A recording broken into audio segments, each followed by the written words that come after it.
Selamat siang, hari ini saya akan mempraktekkan salah satu jenis bidai, yaitu bidai keras.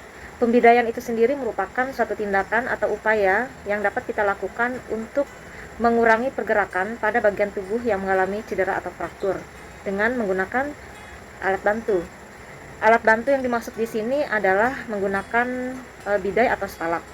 Bidai atau spalak ini bisa dibuat dari kayu, anyaman kawat, kertas karton, ataupun bahan lain yang keras tapi ringan dan dapat menopang bagian tubuh yang mengalami cedera atau fraktur agar mengurangi pergerakan dari bagian tubuh yang cedera tersebut. Tujuan dari dilakukannya pembidaian itu sendiri adalah yang pertama tentu saja untuk mencegah pergeseran atau pergerakan dari bagian anggota tubuh yang mengalami cedera atau fraktur.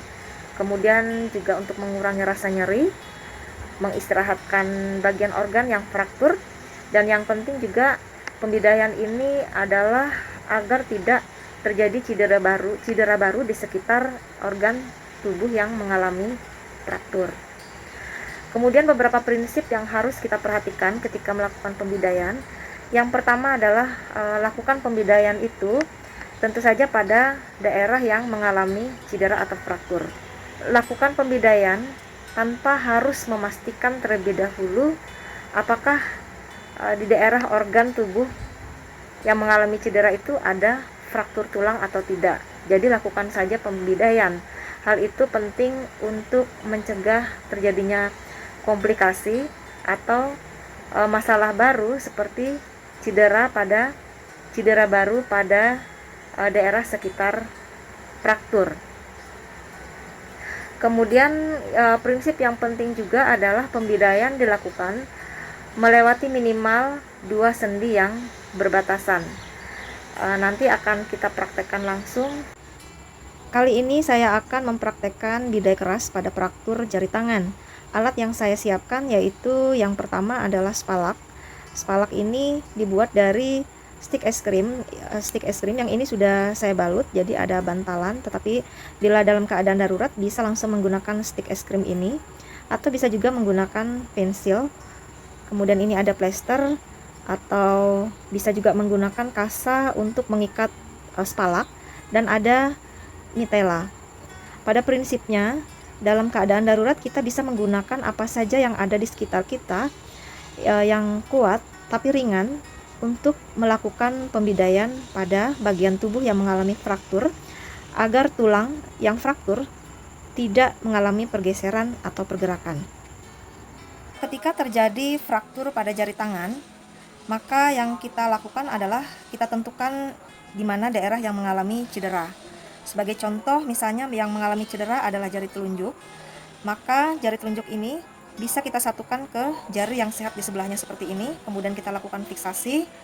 Kalau misalnya jari tengah yang mengalami cedera atau fraktur, maka jari tengah ini kita satukan atau fiksasi dengan jari manis atau dengan jari telunjuk, atau bisa tiga-tiganya kita fiksasi tergantung pada sumber daya atau alat yang tersedia. Sebagai contoh, kita ambil terjadi fraktur pada jari telunjuk. Ketika terjadi fraktur pada jari telunjuk, maka kita beri spalak atau bidai keras yang sudah kita buat dari stik es krim tadi yang sudah kita balut seperti ini, supaya lebih membuat penderita atau pasien merasa nyaman. Kita letakkan bidai ini pada di bawah jari telunjuk yang mengalami fraktur seperti ini. Kemudian kita lakukan fiksasi. Fiksasi bisa kita lakukan dengan plester seperti ini, dengan plester ini. Kita fiksasi di bagian atas seperti ini.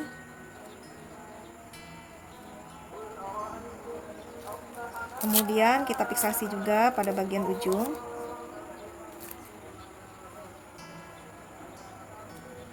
Di sini kita plester. Seperti ini. Bila kurang bisa ditambah difiksasi lagi di sini. Kemudian jari telunjuk ini kita satukan atau kita fiksasi kembali dengan bagian jari yang sehat, yaitu jari tengah. Sini kita lakukan fiksasi lagi, jadi double fiksasinya sehingga lebih stabil, tidak terjadi pergerakan pada bagian tulang yang fraktur.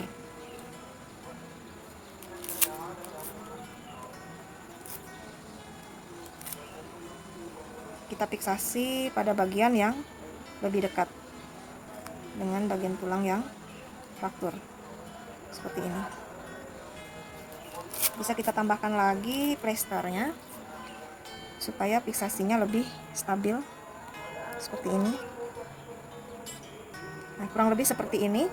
Selanjutnya kita lakukan, selanjutnya kita pasang gendongan. Pada mitela ini, bagian ujung yang segitiga ini dijadikan tempat menopang siku.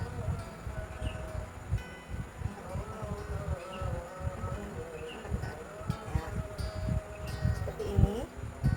Kemudian kita pasang, kita ikat mitelanya pada bagian belakang.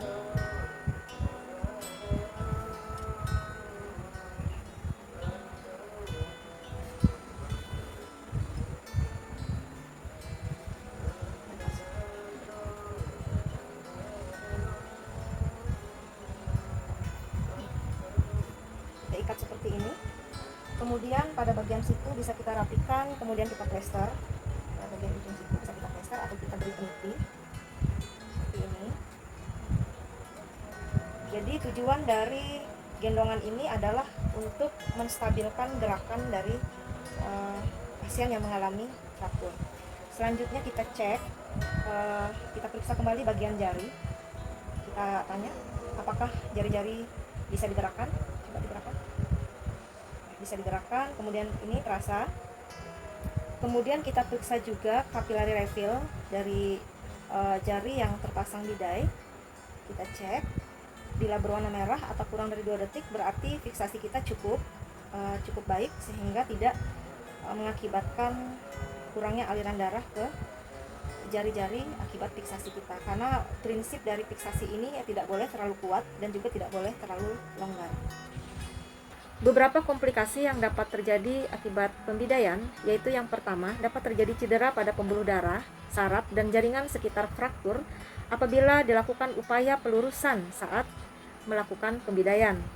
Yang kedua, dapat terjadi gangguan sirkulasi darah dan saraf akibat melakukan pembidaian yang terlalu ketat atau fiksasi yang terlalu kuat. Yang ketiga, yaitu komplikasi keterlambatan transport penderita akibat pemasangan pembidaian yang terlalu lama. Demikian praktek pemasangan bidai pada jari tangan yang mengalami fraktur. Terima kasih.